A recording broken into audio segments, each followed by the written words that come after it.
जय सिया राम। इस अंक में बारातियों की आवभगत, जगत जननी का दुल्हन के रूप में उनका सौंदर्य वर्णन तथा मंडप में उनके संकोच का उल्लेख है। अब नारद सब ही समझावा, पूर्व कथा प्रसंग सुनावा। मैं ना सत्य सुनहु मम वाणी, जगदम्बा तब सुता भवानी। तब नारद जी ने पूर्व जन्म की कथा सुनाकर सबको समझाया और कहा कि हे मैना, तुम मेरी सच्ची बात सुनो। तुम्हारी यह लड़की साक्षात जगत जननी भवानी है। अजायनादि शक्ति अविनाशिनी, सदा शंभु अर्धंग निवासिनी। जग संभव पालन लयकारिणी, निज इच्छा लीला बपुधारिणी। ये अजन्मा, अनादि और अविनाशिनी शक्ति हैं, सदा शिव जी के अर्धांग में रहती हैं। ये जगत की उत्पत्ति, पालन और संहार करने वाली हैं और अपनी इच्छा से ही लीला शरीर धारण करती हैं। जन्मी प्रथम दक्ष गृह जाई, नामु सती सुंदर तनु पाई। तहु सती शंकर ही विवाही, कथा प्रसिद्ध सकल जग माही। पहले ये दक्ष के घर जाकर जन्मी थीं। तब इनका नाम सती था। बहुत सुंदर शरीर पाया था। वहाँ भी सती शंकर जी से ही ब्याही गई थीं। यह कथा सारे जगत में प्रसिद्ध है। एक बार आवत शिव संगा, देखूं रघुकुल कमल पतंगा। भयउ मोह शिव कहा न कीना, ब्रह्म बस बेखु सिय कर लीना। एक बार इन्होंने शिव जी के साथ आते हुए राह में रघुकुल रूपी कमल के सूर्य श्री रामचंद्र जी को देखा। तब इन्हें मोह हो गया और इन्होंने शिव जी का कहना ना मानकर भ्रमवश सीता जी का वेश धारण कर लिया। सिय बेशो सती जो कीन्ह तेहि, अपराध संकर परिहरि। हर बिरह जाई बहोरी पितु के, यज्ञ जो गानल जरी। अब जनमी तुम्हारे भवन निज पति, लागे दारुण तप किया। अस जानी संशय तजहु गिरिजा, सर्वदा शंकर प्रिया। सती जी ने जो सीता का वेश धारण किया, उसी अपराध के कारण शंकर जी ने उनको त्याग दिया। फिर शिव जी के वियोग में ये अपने पिता के यज्ञ में जाकर वहीं योगाग्नि से भस्म हो गईं। अब इन्होंने तुम्हारे घर जन्म लेकर अपने पति के लिए कठिन तप किया है, ऐसा जानकर संदेह छोड़ दो। पार्वती जी तो सदा ही शिव जी की प्रिया अर्थात अर्धांगिनी है। सुनी नारद के बचन तब, सब कर मिटा विषाद। क्षण महु व्याप्यु सकल पुर, घर घर यह संवाद। तब नारद के वचन सुनकर सबका विषाद मिट गया और क्षण भर में यह समाचार सारे नगर में घर घर फैल गया।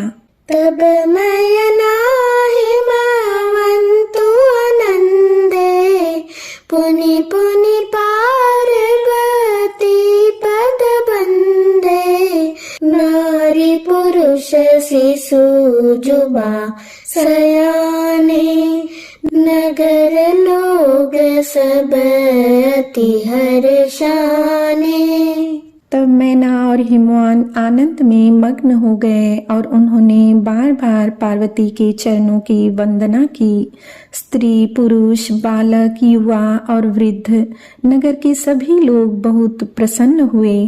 लगे हो न पुर मंगल गाना, सजे सबहि हाटक घटनाना, भांति अनेक भई जवनारा, सुप्रशास्त्र जस कछु व्यवहारा।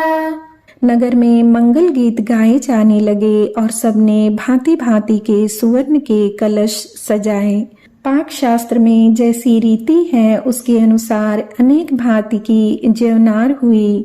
सो जवनार की जाई बखानी, बसहि भवन जहि मातु भवानी, सादर बोले सकल बराती, विष्णु विरंची देव सब जाति। जिस घर में स्वयं माता भवानी रहती हों वहाँ की जवनार अर्थात भोजन सामग्री का वर्णन कैसे किया जा सकता है। हिमाचल ने आदर पूर्वक सब बरातियों को विष्णु, ब्रह्मा और सब जाति के देवताओं को बुलवाया। विविधि पाति बैठी जवनारा, लागे परुसन निपुण सुआरा, नारी वृंद सुर जेवत जानी, लगी देन गारी मृदुबानी। भोजन की बहुत सी पंक्तियां बैठी, चतुर रसोइये परोसने लगे। स्त्रियों की मंडलियां देवताओं को भोजन करते जानकर कोमलवाणी से गालियां देने लगीं। गारी मधुर स्वर देहि सुंदरी, व्यंग्य वचन सुनावहि, भोजन करहि सुर अति विलंबु, विनोद सुनि सचु पावहि, जेवत जो बढ़े आनंद सो मुख, कोटि हून पर कहो, अचवाई दीने पान गवने, बास जहाँ जाको रहो। सब सुंदरी स्त्रियां मीठे स्वर में गालियां देने लगीं और व्यंग्य भरे वचन सुनाने लगीं। देवगण विनोद सुनकर बहुत सुख अनुभव करते हैं, इसलिए भोजन करने में बड़ी देर लगा रहे हैं। भोजन के समय जो आनंद बढ़ा वह करोड़ों मुख से भी नहीं कहा जा सकता। भोजन कर चुकने पर सबके हाथ मुंह धुलवा कर पान दिए गए। फिर सब लोग जो जहाँ ठहरे थे वहाँ चले गए। बहुरी मुनि हिमवंत कहूँ, लगन सुनाई आई, समय बिलो की विवाह कर, पठई देव बुलाई। फिर मुनियों ने लौटकर हिमवान को लगन पत्रिका दिखाई और विवाह का समय देखकर देवताओं को तुरंत बुला भेजा। बोली सकल सुर सादर लीने, सबहि जतोचित आसन दीने, वेदी वेद विधान सवारी, सुभग सुमंगल गावहि नारी। सब देवताओं को आदर सहित बुलवा लिया और सबको यथा योग्य आसन दिए। वेद की रीति से वेदी सजाई गई और स्त्रियां सुंदर श्रेष्ठ मंगल गीत गाने लगीं। सिंहासनो अति दिव्य सुहावा, जाई न बरनी बिरंची बनावा, बैठे शिव विप्रन सिरुनाई, हृदय सुमिरे निजी प्रभु रघुराई। वेदिका पर एक अत्यंत सुंदर दिव्य सिंहासन था जिसकी सुंदरता का वर्णन नहीं किया जा सकता क्योंकि वह स्वयं ब्रह्मा जी का बनाया हुआ था। ब्राह्मणों को सिर नवाकर और हृदय में अपने स्वामी श्री रघुनाथ जी का स्मरण करके शिव जी उस सिंहासन पर बैठ गए। बहुरी मुनि सन माँ बुलाई, करी सिंगार सखी ले आई, देखत रूप सकल सुर मोहे, बरन छवि अस जग कवि को है। फिर मुनीश्वरों ने पार्वती जी को बुलाया, सखियां श्रृंगार करके उन्हें ले आईं। पार्वती जी के रूप को देखते ही सब देवता मोहित हो गए।